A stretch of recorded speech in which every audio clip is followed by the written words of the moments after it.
शन्नो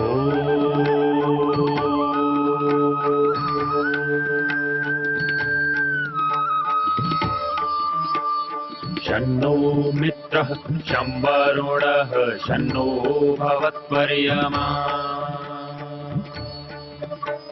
शन्न इन्द्रो बृहस्पतिः शन्नो विष्णुरुक्रमः ॐ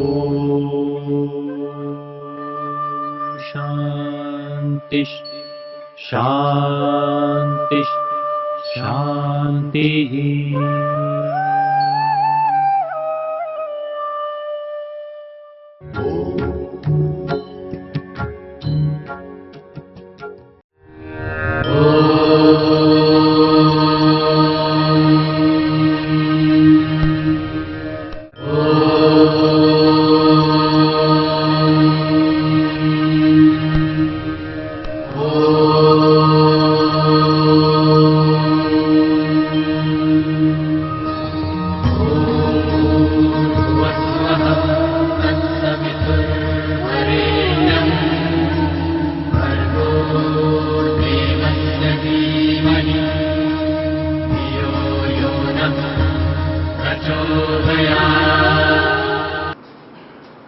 धर्म शिक्षकों का जो शिविर चल रहा है, इसमें प्रातःकाल एक कक्षा में सत्य के बारे में कैसे रुचि पैदा की जाए, कैसे बताया जाए, एक विषय चल रहा है। आज ये पूछा गया था कि आपके जीवन में कुछ ऐसे प्रसंग आए हों जहां न चाहते हुए भी असत्य बोला गया हो, अथवा ऐसी कौन सी परिस्थितियां हैं जिनमें हमें असत्य बोलना पड़ा। इसके कुछ उदाहरण लिखने थे, 5 या तो कम हो तो कम भी। तो उनमें से कुछ प्रसंग विचार के लिए, समाधान के लिए मेरे को दिए गए हैं, उन पर कुछ चर्चा करते हैं। तो पहली स्थिति, जब मैं धर्म शिक्षक का प्रशिक्षण लेने आया तो अपने साथियों से झूठ बोलना पड़ा कि मैं किसी काम से बाहर जा रहा हूं, ऐसे में मुझे क्या करना चाहिए। सबसे पहले हमें यह विचार करना है कि ये असत्य था या नहीं था, झूठ था या नहीं था। जिन्होंने लिखा है उन्होंने तो इसको झूठ ही समझा है। और उन्होंने इसको झूठ क्यों समझा है? क्योंकि वो धर्म शिक्षक के कार्यक्रम में, शिविर में जा रहे थे, लेकिन उनको ये नहीं बताया कि मैं धर्म शिक्षक के शिविर में, कार्यक्रम में जा रहा हूं। सीधा उत्तर तो, स्पष्ट उत्तर तो ये था। इसकी जगह पे कहा कि मैं किसी काम से बाहर जा रहा हूं। तो जो कहना चाहिए था वो नहीं कहा, इसलिए ये झूठ है। ऐसा ही अभिप्राय रहा होगा जिन्होंने भी इसको दिया। झूठ किसे कहते हैं? असत्य किसे कहते हैं? असत्य बोलना किसे कहते हैं? जैसा ज्ञान हमारे मन में है, जैसा हमने देखा, सुना, अनुमान किया, जैसा भी ज्ञान हमारे मन में है, उससे भिन्न बोलना, ये असत्य, झूठ कहलाएगा। अब ये जो उत्तर दिया गया, मैं किसी काम से बाहर जा रहा हूं, तो धर्म शिक्षा का शिविर भी जो आए हैं उनके लिए कार्य है, वो किसी कार्य से ही जा रहे हैं। तो इसे हम असत्य क्यों कहें?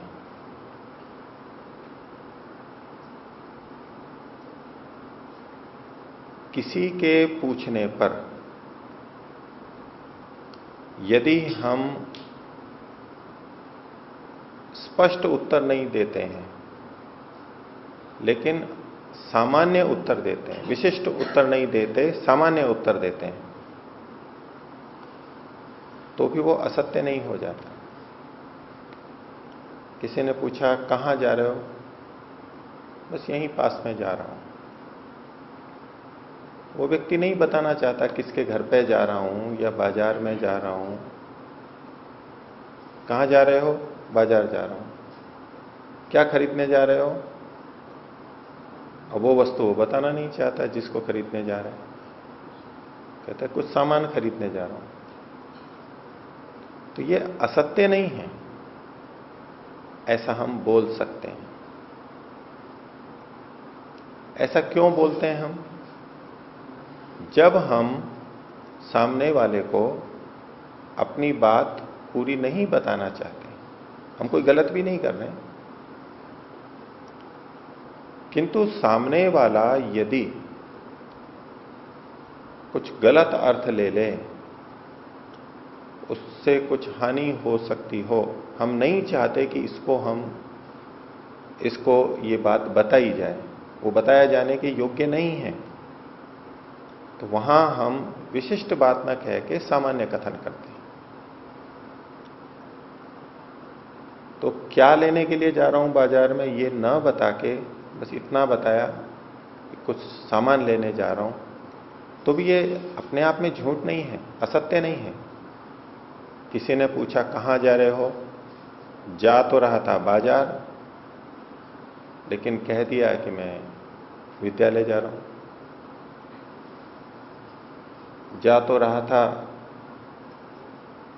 मोहन से मिलने के लिए, लेकिन पूछ लिया कि भाई मिलने जा रहा हूं किसी से, किससे मिलने जा रहा हूं, तो मोहन नाम ना बोल के सोहन बोल दिया, सोहन से मिलने जा रहा हूं। ये झूठ है, ये असत्य है।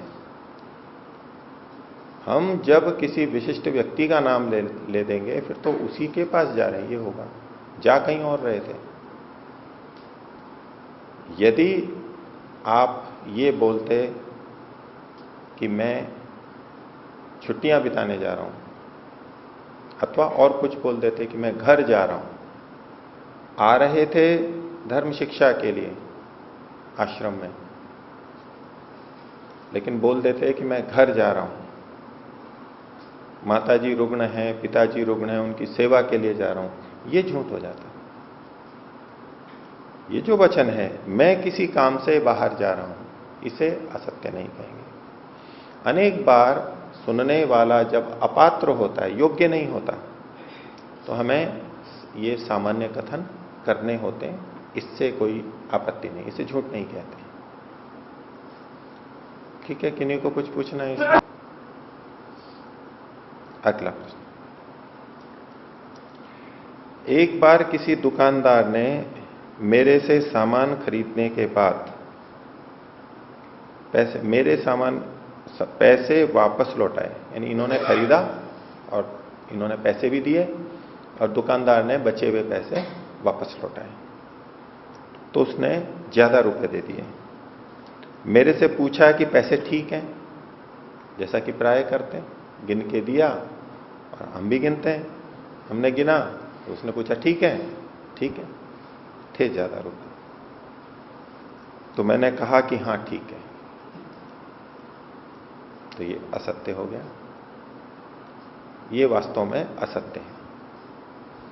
हमें पता है कि ये वस्तु इतने रुपए की ली है, मैंने इतने रुपए इनको दिए हैं और कितने वापस आने चाहिए थे उतना भी मुझे पता है, और जब गिने तो उससे अधिक रुपए हैं ये भी मुझे पता है।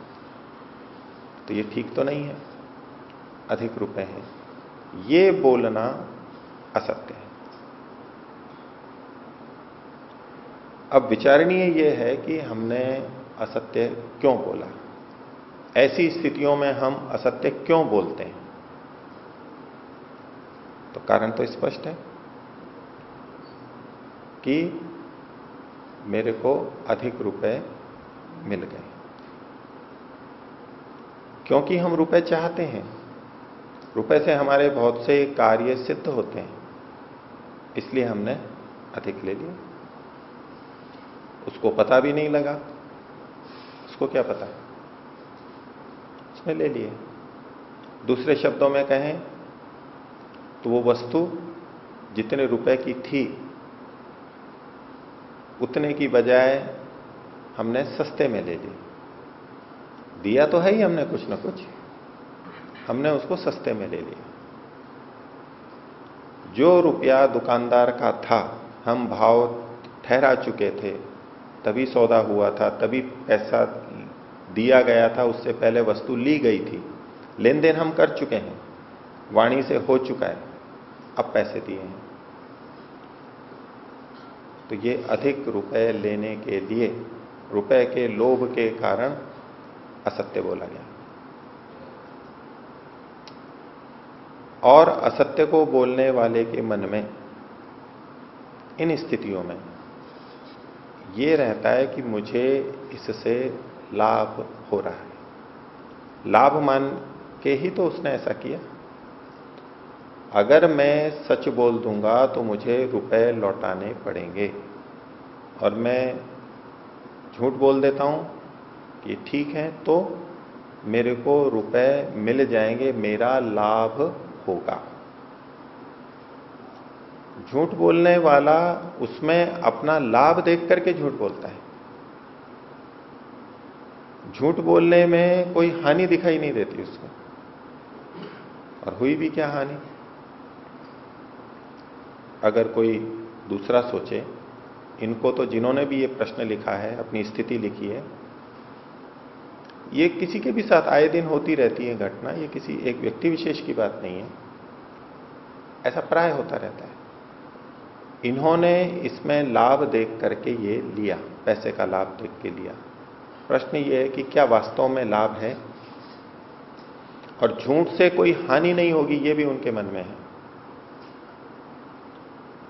और आज तक किसी को पता भी ना लगा हो, ये तो इन्होंने इसमें लिखा। अभी भी ये तो नहीं पता किसने किया, क्योंकि नाम किसी का भी नहीं लिखवाया है उसमें, जिनका भी था ये। अभी तक किसी को भी नहीं पता लगा, तो झूठ बोलने से कोई हानि भी नहीं हुई। जो रुपए अतिरिक्त लिए थे उससे कुछ हमने और खरीद लिया, और काम में ले लिया उसको। तो जब भी हम झूठ बोलते हैं लोभ के कारण से, तो हमारे मन में ये निश्चित रहता है कि इससे मेरे को लाभ हो रहा है, हानि नहीं है। जो भी झूठ बोलता है ऐसा ही सोचता है, या कुछ और भी सोच लेता है वो? हमेशा लाभ के लिए ही हम करते हैं कुछ। तो क्या लाभ हुआ उसको? वो थोड़े से रुपए उसने 50 की जगह या 40 की जगह 60 रुपए दे दिए, तो 20 रुपए का फायदा हो गया हमारे को। क्या वास्तव में हमें लाभ हुआ? भौतिक दृष्टि से तो लाभ हुआ, लेकिन ईश्वर की दृष्टि से, पाप पुण्य की दृष्टि से क्या लाभ हुआ? दुनिया के किसी और व्यक्ति को पता नहीं लगा इस घटना का, और न किसी ने दंड दिया, न वो रुपए छीने गए। लेकिन ईश्वरीय व्यवस्था से क्या होगा यहां पर? ईश्वरीय व्यवस्था से क्या होना चाहिए? ये जो हमने दूसरे से अधिक रुपए ले लिए, ये हमारे तो नहीं है, ये अन्यायपूर्वक हमने लिए हैं, और उसका हमने भोग कर लिया। तो ये तो हमारे नहीं है, ये तो ले लिए जाएंगे। और जो दूसरे के साथ हमने अन्याय किया, उसका दंड भी मिलेगा। जैसे कि कोई चोर 100 रुपए की चोरी करता पकड़ा गया, तो अब क्या होगा उसके साथ में? उसने जेब काट ली, 100 रुपए की चोरी कर ली, और पकड़ में आ गया, वो पुलिस वाले ने पकड़ लिया। तो 100 रुपए का क्या करेगा? उससे ले लेगा या उसी चोर के पास में छोड़ेगा? चोर से ले लेगा। चोर से वो रुपए ले लिए, जिसके हैं उसको दे दिए, तो रुपए तो गए ही, क्योंकि चोर के थे ही नहीं वो रुपए, और दंड और मिलेगा। थप्पड़ लगेंगे, डंडा लगेगा, डांट पड़ेगी, अपमान होगा, ये अतिरिक्त होगा। तो इसमें क्या लाभ हुआ चोर को? चोर ने तो ये सोच करके रुपए चुराए थे कि इससे मेरे को लाभ होगा। चुराते समय, चुराने से पहले चोर के मन में निश्चित ये था कि मेरे को इससे लाभ होगा, लेकिन वो पकड़ लिया गया। तो हमें सबको पता है कि इससे उसकी हानि हुई, वास्तव में हानि हुई। दुनिया के मनुष्य देखें या न देखें, लेकिन परमात्मा तो देख ही रहा है, परमात्मा तो जान ही रहा है। इस स्थिति में कोई हमें पकड़ेगा या नहीं पकड़ेगा ये बात ही नहीं है। हम तो पकड़े पकड़ाए हैं। जब भी हम चोरी करेंगे, जब भी दूसरे का धन लेंगे अन्यायपूर्वक, हम पकड़े पकड़ाए हैं। न पकड़े जाने की कोई संभावना ही नहीं है। तो ऐसी स्थिति में ये धन तो हमारा है ही नहीं, जिसे हम सोच रहे हैं हमने दूसरे से ले लिया। भले ही उतने रुपए का कुछ खा पी लिया, लेकिन उतने रुपए हमारे भाग्य में से, खाते में से कम हो ही जाएंगे। यदि चोर ने चुरा करके पैसे ले करके खा पी लिए, उड़ा दिए पैसे, और फिर बाद में पकड़ में आ गया, तो उसके घर में जो दूसरे रुपए हैं वो ले लिए जाएंगे, उसके बैंक से ले लिए जाएंगे, उसकी वस्तुएं बेच करके ले लिए जाएंगे, किसी भी तरह उसकी पूर्ति होगी। वही रुपए लें, ये नियम नहीं है। और यदि रुपए नहीं है तो उसके बदले में उसको अधिक दंड मिलेगा। कोई ऐसा कंगाल है कि रुपए मिल ही नहीं सकते। जो रुपए लिए वो खा पी करके समाप्त कर दिए, अब कुछ उससे वो रुपए निकलवाए ही नहीं जा सकते, तो दंड मिलता है, फिर दंड अधिक मिलेगा। कुल मिलाकर के हानि है। तो जब हम चोरी करते हैं, झूठ बोलते हैं, ये उदाहरण चोरी झूठ दोनों का है। चोरी भी एक तरह की है। ये परद्रव्य का हमने हरण किया झूठ बोल करके। जब भी हम ऐसा कार्य करते हैं तो हम उसमें लाभ देख रहे होते हैं, जबकि उसमें हानि होती है। और जब धार्मिक व्यक्ति उसमें हानि देखता है, हानि देखने लग जाता है, उसे समझ में आ जाता है कि यहां दूसरे का पैसा लिया तो मेरी हानि होगी, तो कोई भी आत्मा अपनी हानि नहीं करता। अपनी हानि के लिए कोई चोरी नहीं कर सकता। कोई भी चोर इसलिए चोरी नहीं करेगा कि मैं चोरी करूंगा और फिर मैं पकड़ा जाऊंगा और फिर मेरी पिटाई होगी, इसलिए मैं चोरी करूंगा। कभी नहीं करेगा। जो व्यक्ति झूठ बोल रहा है और चोरी कर रहा है, उसे अपना पकड़ा जाना दिखाई नहीं दे रहा है। क्यों नहीं दिखाई दे रहा है? क्योंकि उसको ईश्वर का स्मरण नहीं आ रहा है, क्योंकि उसे ज्ञात नहीं है, अथवा वो भूल गया है कि ईश्वर भी मेरे इस कर्म को देख रहा है।